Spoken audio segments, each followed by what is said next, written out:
So August is upon us. And the question everybody's asking is, will Kent Hughes make another trade in the month of August to make the Canadiens that much better? Well, there's one name that keeps staying on people's lips. And I think it's time we really nipped it in the bud. Let's talk some puck.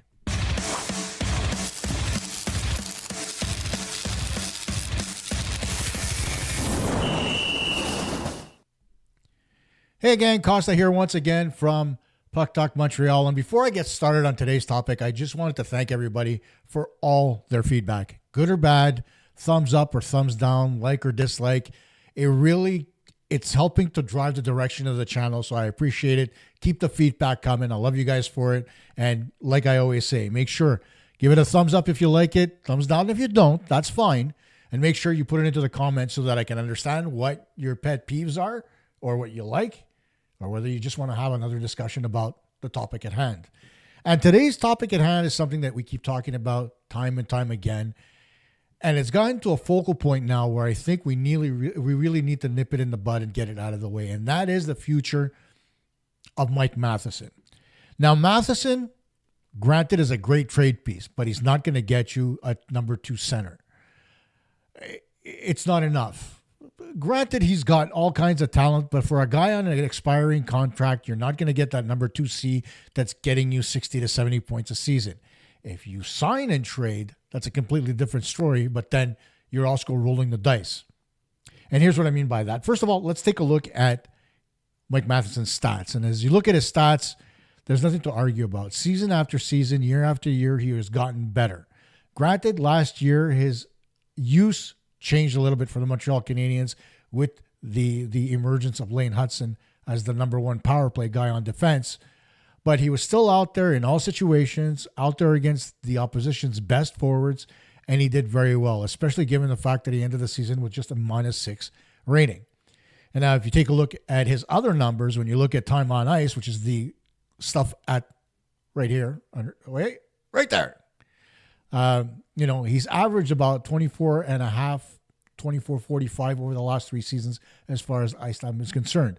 So there's no two ways about, what type of value Mike Matheson can bring to the table, especially given the fact that he's, a veteran and pretty much other than Alexandre Carrier, one of your very few veterans. Sure, you can put that tag on Noah Dobson, but he's still developing as a defenseman. Lane Hudson, of course, is not there. Caden Gooley, yes and no. But Carrier and Mike Matheson are your 2 elder statesmen right now as it stands after the retirement of David Savard. And you need that veteran leadership. Or do you? Today's NHL has changed quite a bit in the sense that, a lot of teams don't have those guys that are long in the tooth, that have been in the league 10, 12 years and really teaching the younger guys how to do things, right? You have the exceptions, obviously, and guys like Drew Doughty and I can't name very many off the top of my head, but you know what I'm getting at as far as guys that have, a lot of experience in the National Hockey League, still play at a relatively high level and bring value to what they can teach the players that are on the roster. The Canadiens have been rebuilding. So other than Savard, you maybe don't have that much as far as veteran leadership is concerned. And granted, as Savard's game started to dwindle last year, you started to see some of the things that he did being repeated by others. A la Arbor Jacki with that stupid flip pass out of the defensive zone that pissed me off more times than I can count. So there's good and bad with having veteran players on your team. And now I know Mike Matheson still has a lot of skill. He skates like the freaking wind, so smooth, very reminiscent of Paul Coffey back when he was in his prime, as far as being able to float up the ice and make it look like it's effortless. That's Mike Matheson. But the thing about Matheson is this. He's coming off a $4.725 million contract. And don't sit there and tell me that a guy that's 31 years old is going to want to take a hometown discount on something that could very well be his last NHL contract of value. He's not going to want to do that. He's going to go up in price. So then you ask yourself, how high do you want to go? There are some pundits out there that think, he's in that $6 million range, but I guarantee you, there's other teams out there that see him at the $7.5, $8 million range because he still has that ability to lead a power play. I don't think anybody can doubt that as far as Mike Matheson is concerned. So you ask yourself, what is it worth? Well, I did a little bit of soul searching the last couple of days. And one of the things that I was reminded of through all this was when Larry Robinson was traded to the LA Kings back in the summer of 1989.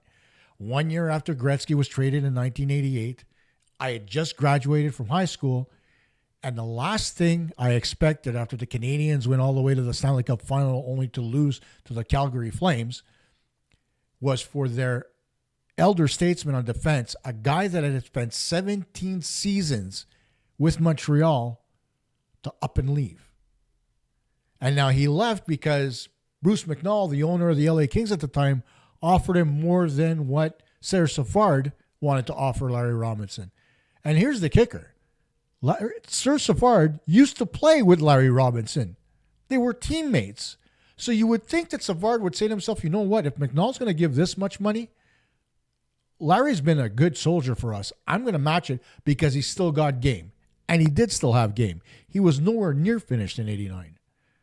But when it happened and he signed with LA, here's what Larry Robinson had to say about the whole thing. You know, my importance here wasn't as what it used to be. And, you know, it's hard, you know, going from, you know, playing a lot and being in all the key situations to just being out there in certain situations. So he went from a guy who was used in all situations to a circumstance where he wouldn't be used in those situations anymore. And so he decided to move on. Does that sound familiar to anybody? It's exactly like Mike Matheson is going through right now. But not only that, where, you know, the Canadiens are starting to defer what he was doing before to other people on the team. For example, Lane Hutson, Noah Dobson. But we know that his ice time is going to come down. By how much, we don't know. Will it be 5 minutes? Will it be 6? It depends on the game, I would presume.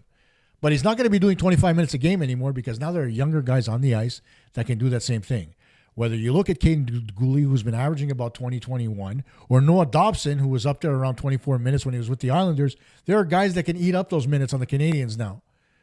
So given all that, if you're Mike Matheson and your playing time is going to come down, now you're going to have administration ask you to take a pay cut. Why? In your right mind as a player, would you say yes to that?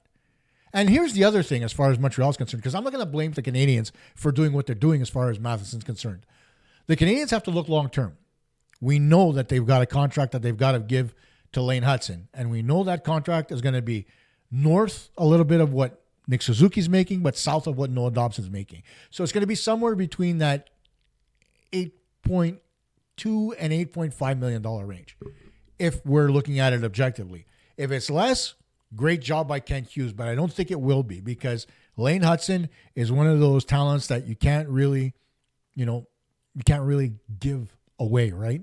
And then the other part of that is Ivan Demidov.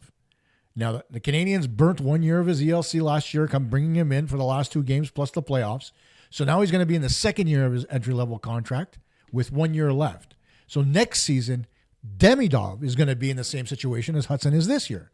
The only difference being that we don't know what Demidov can do over an 82-game schedule. Granted, given his skill set and the fact that a lot of people think he's the most skilled player to come to the Montreal Canadiens since Guy Lafleur, we can expect quite a bit from him, but it remains to be seen. But overall, as you look at things, right, when it comes to Mike Matheson, your role on the team is being diminished from being a guy that they use in all situations to a guy that's being used at whatever situation there is. Plus, you're expected to help lead the defensive core as far as, you know, being an elder statesman and a veteran presence. And that's all fine and dandy. But being that veteran presence doesn't necessarily translate to dineros for NHL players.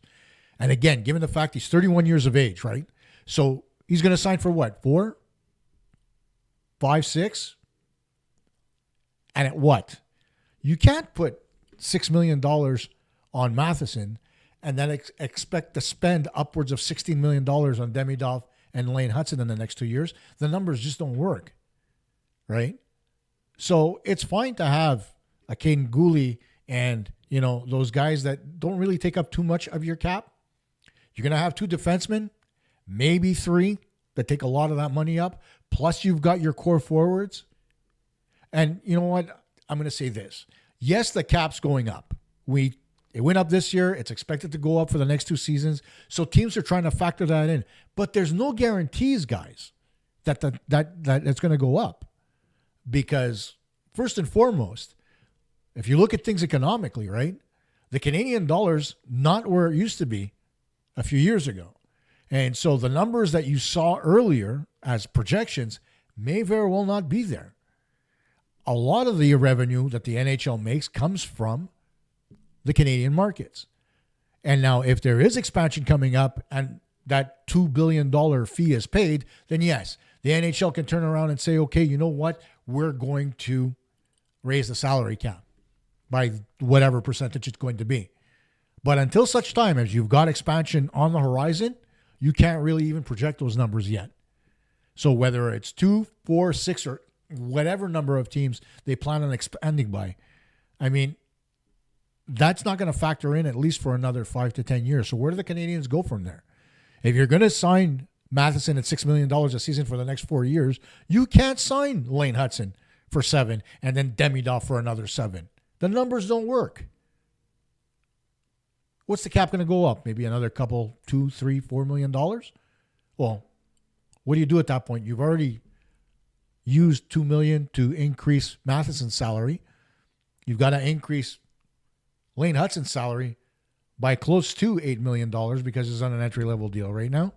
And then it's going to be the same thing for Demidov. So now you're saying to yourself, okay, numbers-wise, I need to be able to pay $18 million more to my players, but the cap is only going up $10 million? It just doesn't happen. So whether we want him to be traded or whether we don't, in my mind, Mike Matheson has to be traded. Now, whether or not he gets traded in August, as was done the last couple of seasons where they went out and they got Patrick Laine, and I forget who the other one was. But needless to say, they got Laine and anyway, I don't remember who the second trade was, but it was another big one. There's going to be another one coming. We know that when people come off summer vacation, Kent Hughes gets on the phone and he starts making deals. So what do you do if you're Montreal? Do you sign and trade Matheson so you can guarantee his contract on longevity to whoever your trading partner is? If you give him extra years now and you sign him for, let's say, that $6 million level for 7 years, which is a max contract, and you trade him, well, then the team getting him is in a pretty good position for a guy like Matheson, right? But then again, if you do it and you don't have a trade partner, what happens? The Canadians can wait. They get sit on it and say to themselves, okay, you know what? I'm going to trade Matheson and we'll make it a sign and trade where I trade him to Team B and I sign him for the $6 million so Team B doesn't have to worry about contract negotiations after his UFA year is done. After his last year now in his contract is done. I could see that happening. What I don't see happening is Mike Matheson playing beyond the trade deadline this year because the Canadians will not be able to keep him. He'll have to go, especially if during the season you see his numbers come down as far as time on ice and his production. But the other part about it is injury. Last year, the Montreal Canadiens stayed relatively healthy on defense. The only guys that really got injured on defense were Caden Gooley. The rest of the time, everybody else was relatively unscathed. Sure, they missed a game here and there, but other than that, I don't remember there being much of an injury plague on the Montreal Canadiens. David Savard was another one that did miss a little bit of time as well, just to correct myself. But other than that, they stayed relatively healthy, and they did have some depth last year to be able to cover those missing pieces. Even if Matheson goes, they're still going to have depth. And everybody who's sitting there saying Matheson, isn't expendable, think about the fact that a lot of people think that Adam Engstrom and David Reinbacher should be on this team. So nobody's safe, including Matheson, as far as I'm concerned, because Reinbacher could very well come out of camp as one of the best defensemen the Canadiens have. Now, will he? I don't know. As I said a couple of shows ago, he's only played 20 games in the American Hockey League, and he showed very well in the playoffs last year. Whether or not he stays depends on his preseason and how dominant he could be as far as his defensive game is concerned. Offensively, we know he can bring what he brings. And then there's Adam Engstrom, who year after year has been developing in the Canadian system and really does deserve a break. I honestly, if Jaden Struble wasn't in the lineup, Engstrom would have gotten that last left-handed shot position for me. But now you've got Struble signed. The Canadians obliged to sign him because he signed for under $4.7 million. So then what do? Well, you can trade Struble. You can trade Matheson. You could trade Jack. I know. Look, don't shoot the messenger. I'm just saying, if it comes down to it, you can to make the space. I don't want them to, but they can. But a lot of the other guys, whether it's Hudson, Gooley, or Dobson, those three guys to me are untouchable right now, as is Reinbacher, as is Engstrom. So if you're going to make room, you got to move somebody on defense. It's as simple as that. And whether they do or they don't remains to be seen, but the Montreal Canadiens and Mike Matheson need to decide what's going to happen. Is Matheson going to re-sign for the same amount of money? I don't think so. Is Matheson going to have the same duties as he did before? No, he won't. So if you were Mike Matheson, objectively, not as a fan, but if you were Mike Matheson and you were being told you worked extremely well, but we're going to reduce your salary, we're not going to give you a raise, and you're not going to work as much. You, as an employee of any given company, what would you do? Would you sit there and take it, or would you get up and leave? I know what I would do. I've done it already. I'd be out the door. I'd say, thank you very much, but I value myself a little bit more than that. And I think Mike Matheson will too. So what do you think? Put it in the comments. Tell me, do you think Matheson stays? Do you think he should be gone now in August? Do you think he'll stay all the way till the trade deadline? Or do you think Montreal should re-sign him for long term? Put it in the comments. But remember, Demidov and Hudson need contracts. So can Matheson really be re-signed? We'll talk next time.